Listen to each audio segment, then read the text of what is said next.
In a quiet corner of the world, hidden from the eyes of humans, there was a river that had flowed for centuries. Its waters were cool and clear, reflecting the sky like a mirror. Among the reeds and rocks lived a young fish named Lumi.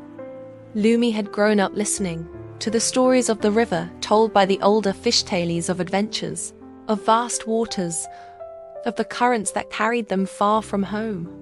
But now, something was different. The river no longer sang its familiar songs. The water level had dropped. Rocks that had been hidden beneath waves now jutted into the air like jagged teeth. The current had slowed, and the water had grown warmer. Lumi, once carefree and playful, felt a chill of worry. The elders whispered of the shrinking river, a danger that none had faced before. And so, our story begins a tale of courage, endurance, and hope in the face of disappearing waters. Lumi swam along the shallows, dodging sunken branches and startled insects. He noticed that some of the smaller fish were struggling, their fins brushing the mud as they tried to swim. "Why is this happening?" Lumi asked an old carp named Maru. "The river is tired," Maru said, his voice low and gravelly. "The rains have forgotten us, and the sun has stolen our coolness. We must find the deeper pools before it's too late." Lumi felt a mixture of fear and determination. He had never traveled beyond his home bend of the river, but now he realized he must.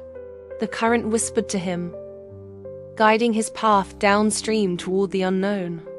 As Lumi swam further, he discovered that the river was changing in more ways than one. Twisting reeds had become dry and brittle. The riverbed cracked like old parchment, and strange smells floated in the heat. But with danger came discovery. He met other creatures on his journey. A wise turtle named Sora, who had lived in the river for decades, and a mischievous crayfish named Pinch, who claimed to know every nook and cranny. Sora warned, "The river is shrinking faster than we can swim. You must learn to leap, to hide, and to rest where the water runs deepest." Pinch laughed and added, "And beware the shallows, little one. Many get trapped where the river forgets to flow." Through obstacles and challenges, Lumi learned the ways of survival. He discovered shallow pools where water lingered longer, and small crevices in rocks where he could rest safely from predators and the sun's heat. Days passed, and the river continued to shrink. Some fish didn't make it, and the murmur of life grew quieter. Lumi began to feel the weight of isolation, swimming alone in stretches where the water was barely a finger deep.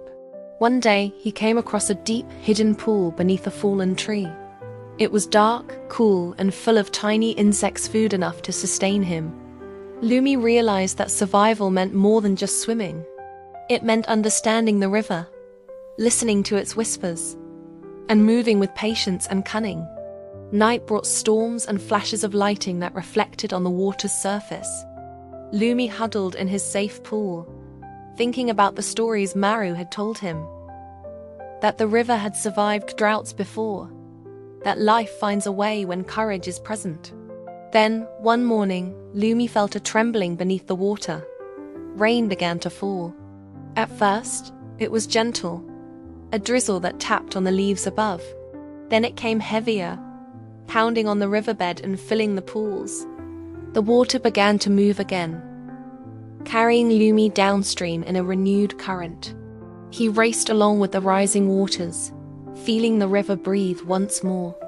The reeds swayed, the rocks submerged again, and the air smelled fresh with life. Lumi saw other fish returning, their scales shimmering in the sunlight. The river was not as it had been before, but it was alive. And Lumi, who had learned to endure, knew that he had become part of its story. The story of survival, of change, and of hope. Lumi settled into a new part of the river, a place where water flowed steadily and food was plentiful. He remembered the lessons he had learned: courage in the face of fear, patience in hardship, and the importance of listening to the world around him. As the sun set, casting golden streaks across the river, Lumi flicked his tail happily. He had survived. The river, though changed, would always carry him forward. And so, life continued, moving like the current itself, persistent, resilient, and full of promise.